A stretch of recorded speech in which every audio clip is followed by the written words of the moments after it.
നമ്മൾ ചോദിച്ചു വാങ്ങുന്നതാ പല അബദ്ധങ്ങളും. ഞാനൊക്കെ ഈ കുടുംബത്തിൽ കൗൺസിലിങ്ങിനിരുന്ന് അവസാനം കുടുംബ ബന്ധങ്ങളൊക്കെ തകർച്ചയിലേക്ക് എത്തുമ്പോ ചില വാപ്പയമ്മയൊക്കെ നമ്മളെ കാണാൻ വരും.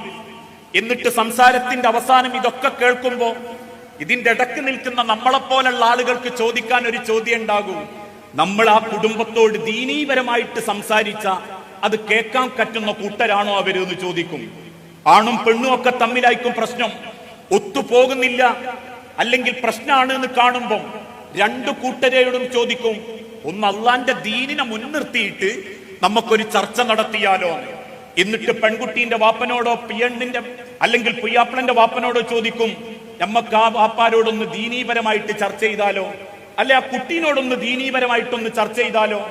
ഉടനെ കെട്ടിച്ച് കൊണ്ടുവന്ന ചെറുപ്പക്കാരന്റെ വീട്ടിലെ ചില വാപ്പയമ്മയും ഒന്നങ്ങനെ തുപ്പിയിട്ട് പറയും, ഓക്കൊക്കെ എന്ത് ദീന്, ഓലൊക്കെ കുടുംബത്തിൽ എന്തോലക്ക ദീന്.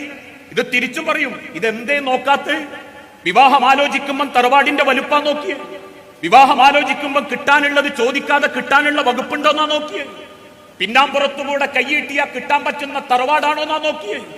ഇതൊക്കെ നോക്കിയിട്ട് അവസാനം അള്ളാന്റെ ദീനിൽ ഒത്തുപോകുന്നില്ല എന്ന് കാണുമ്പോ ഓൽക്കൊരു ദീനുമില്ല, അവര് തിരിച്ചും പറയും ഇക്കൂട്ടർക്കും ഒരു ദീനില്ല എന്ന് പറയുന്ന ദുരന്തം നമ്മളെ കുടുംബത്തിൽ സംഭവിക്കാതിരിക്കണമെങ്കിൽ അള്ളാഹുവിന്റെ ദീനിനെ നെഞ്ചോട് ചേർക്കുന്ന കുടുംബങ്ങളിൽ നിന്ന് ബന്ധങ്ങളെ കൂട്ടിപ്പിടിക്കാൻ നമ്മളെ കൊണ്ട് സാധിക്കണം. കാരണം